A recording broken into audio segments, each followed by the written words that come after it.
سلام دوستانو، په دې هیله چې روغ جوړ او خوشحاله اوسئ. شرمګاه دومره تنګه کړئ چې ګوته هم پکې په سختۍ دننه شي. دوستانو که زموږ چینل مو نوي سبسکرایب کړی نو همدا اوس یې سبسکرایب کړئ او په خوا کې ورسره د ګونګرو نشان هم ووهئ ترڅو زموږ راتلونکي ویډیوګانې په اسانۍ سره وګورئ. دوستانو شرمګاه چې کله هم لږه ازاده شي نو بیا سیکس کول ورسره خوند نه کوي او خپله میرمن هم خوند نشي اخیستی. د دې مشکل حل لپاره تاسو ته داسې اسانه نسخه ښایو چې هم به د میرمنې خواهش او هم به د خاوند شوقونه او ارمانونه پوره شي.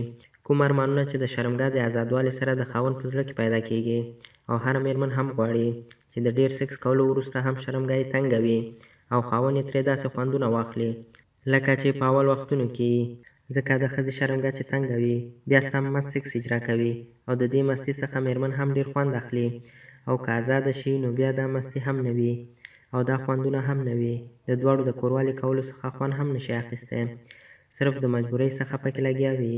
خو اوس دې لپاره د خفګان ضرورت نشته ځکه موږ نن داسې نسخه درته ښایو چې ورسره به په شرمګاه کې دومره تنګوالی راشي چې بیا د خاوند ذکر هم په مشکل سره داخلیږي چې له وجې به یې خاوند ته خوند زیات ورکوي. حتی میرمن به هم مطمئنه وي چې ښه سیکس به لري او خاص خبره خو دا ده چې دا نسخه تاسو په ډېره اسانۍ سره جوړولی شئ او کمې پیسې هم پرې مصرفیږي.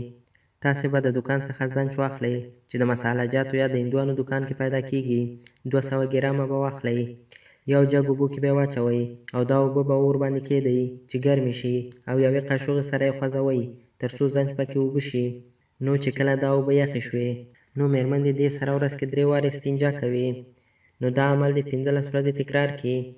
نو له دې به داسې تنګه شرمګاه لاسته درشي چې خپله به هم ورته حیران شئ چې دا خو سمه د واده شپه جوړه شوې ده.